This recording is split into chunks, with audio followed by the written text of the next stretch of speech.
ഇന്നത്തെ നമ്മുടെ യാത്ര എന്ന് പറയുന്നത് സാരികളുടെയും അമ്പലങ്ങളുടെയും ഒക്കെ നാടായ തമിഴ്നാട്ടിലെ കാഞ്ചീപുരം എന്ന് പറയുന്ന സ്ഥലത്തേക്കാണ്.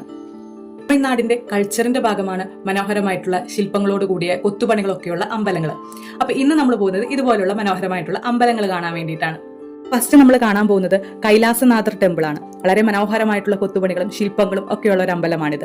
ശിവലിംഗമാണ് ഇവിടുത്തെ പ്രധാന പ്രതിഷ്ഠ എന്ന് പറയുന്നത്. ഈ ഒരു അമ്പലം പ്രധാനമായും സാൻഡ്സ്റ്റോൺ യൂസ് ചെയ്തിട്ടാണ് നിർമ്മിച്ചിരിക്കുന്നത്. അതുകൊണ്ട് തന്നെ ഈ ഒരു അമ്പലത്തിനെ പ്രാദേശികമായിട്ട് മണൽ ക്ഷേത്രം എന്നും വിളിക്കപ്പെടുന്നുണ്ട്. 8-ാം നൂറ്റാണ്ടിൽ പല്ലവ രാജാക്കന്മാരാണ് ഈ ഒരു അമ്പലം പണിയുന്നത്. ഒട്ടും എക്യുപ്ഡ് അല്ലാതിരുന്നൊരു സമയത്ത് ഇതുപോലെ ഇത്ര മനോഹരമായ ഒരു അമ്പലം പണിതു എന്ന് പറയുമ്പോഴാണ് ഈ അമ്പലത്തിന്റെ ഭംഗി കൂടി വരുന്നത്. നമ്മൾ അമ്പലത്തിന്റെ ഉള്ളിലേക്ക് കയറുകയാണ്. ചെരുപ്പ് പുറത്ത് ഊരി ഇട്ടിട്ട് വേണം ഉള്ളിലേക്ക് കയറാനായിട്ട്. കയറി ചെല്ലുമ്പോൾ തന്നെ മനോഹരമായ ശില്പങ്ങൾ നമുക്ക് കാണാനായിട്ട് സാധിക്കും.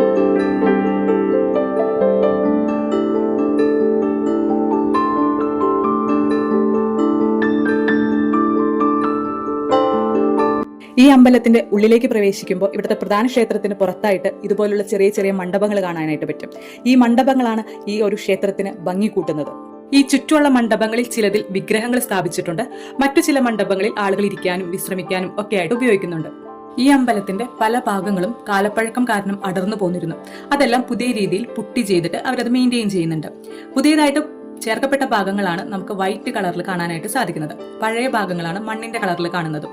അതുകൊണ്ട് നമുക്കിവിടെ പല മണ്ഡപങ്ങളിലും കളർ വ്യത്യാസം കാണാനായിട്ട് പറ്റും. ഇപ്പോൾ ഈ ഒരു ടെമ്പിൾ ഇവിടുത്തെ ആർക്കിയോളജിക്കൽ ഡിപ്പാർട്ട്മെന്റിന്റെ കീഴിലാണ് വരുന്നത്. മെയിൻ്റെനൻസ് ചെയ്യുന്നതെല്ലാം അവരാണ്. വളരെ വൃത്തിയായിട്ടും വളരെ മനോഹരമായിട്ടും അവരിത് സൂക്ഷിക്കുന്നുണ്ട്.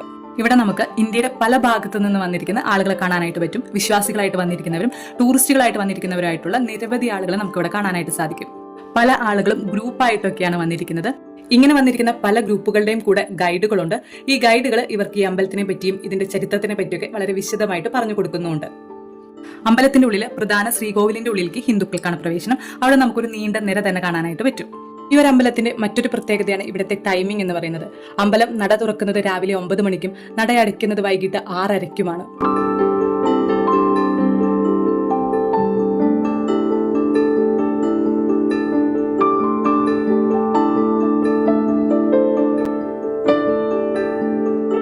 ഈ ഒരു അമ്പലത്തിന്റെ പുറത്തായിട്ട് ഇതുപോലെ വിഗ്രഹങ്ങളും ശില്പങ്ങളും ഒക്കെ വിൽക്കുന്ന ഒരു കട കാണാനായിട്ട് പറ്റും. അതെല്ലാം കണ്ട് അവിടെ നിന്ന് ഞങ്ങൾ ഇറങ്ങി. അടുത്തത് നമ്മൾ പോകുന്നത് ദക്ഷിണേന്ത്യയിലെ തന്നെ പ്രധാന ഭഗവതി ക്ഷേത്രങ്ങളിൽ ഒന്നായ കാഞ്ചി കാമാക്ഷി അമ്മൻ ക്ഷേത്രത്തിലേക്കാണ്. കാമാക്ഷി ദേവിയാണ് ഇവിടുത്തെ പ്രധാന പ്രതിഷ്ഠ എന്ന് പറയുന്നത്. ഭക്തരുടെ ആവശ്യങ്ങളും ആഗ്രഹങ്ങളും ചെറുനോട്ടം കൊണ്ട് പോലും ഭഗവതി സാധിച്ചു കൊടുക്കും എന്നുള്ള അർത്ഥത്തിലാണ് ഭഗവതിയെ കാമാക്ഷി എന്ന് വിളിക്കുന്നത്. പല്ലവ രാജാക്കന്മാരുടെ കാലത്താണ് ഈ അമ്പലം പണി കഴിപ്പിക്കുന്നത്. പല്ലവ രാജവംശകാലത്ത് അവരുടെ തലസ്ഥാന നഗരിയായിരുന്നു കാഞ്ചീപുരം. ഈ ഒരു അമ്പലം നട തുറക്കുന്നത് രാവിലെ 5:30ക്കും നട അടയ്ക്കുന്നത് രാത്രി 8:30ക്കുമാണ്. പ്രധാന ശ്രീകോവിലിന്റെ ഉള്ളിലേക്ക് ഒരു നീണ്ട നിര തന്നെ നമുക്ക് ഇവിടെ കാണാനായിട്ട് സാധിക്കും. ഹിന്ദുക്കൾക്ക് മാത്രമാണ് അതിനുള്ളിലേക്ക് പ്രവേശനം. ഇവിടെ കിട്ടുന്ന ഒരു നേർച്ചയാണിത്. ചോറും പാലും എല്ലാം ചേർത്തിട്ടുള്ള ഒരു വിഭവമാണിത്. പല സമയത്തും പല വിഭവങ്ങളാണ് ഇവിടെ നേർച്ചയായിട്ട് കൊടുക്കുന്നത്.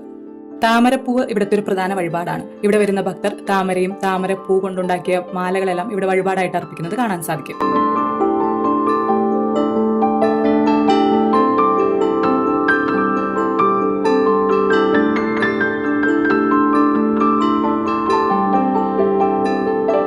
ഈ ഒരു അമ്പലത്തിന് പുറത്ത് ചെറിയ ചെറിയ കച്ചവടങ്ങൾ ചെയ്യുന്ന ആളുകളെ കാണാനായിട്ട് സാധിക്കും. വളകളും മാലകളും എല്ലാം വിൽക്കുന്നവര്, ഇവിടെ വഴിപാട് കൊടുക്കാനായിട്ടുള്ള താമര, തേങ്ങ ഒക്കെ വെച്ചിട്ടുള്ള താലങ്ങൾ വിൽക്കുന്നവര്, താമരപ്പൂ കോർത്ത മാലകൾ വിൽക്കുന്നവര്, അങ്ങനെയുള്ള ആളുകളെയൊക്കെ ഇതിന് പുറത്ത് കാണാനായിട്ട് പറ്റും. അങ്ങനെ അമ്പലങ്ങളെല്ലാം കണ്ട് ബ്രേക്ക്ഫാസ്റ്റും കഴിച്ച് ഞങ്ങൾ അവിടെ നിന്ന് ഇറങ്ങി.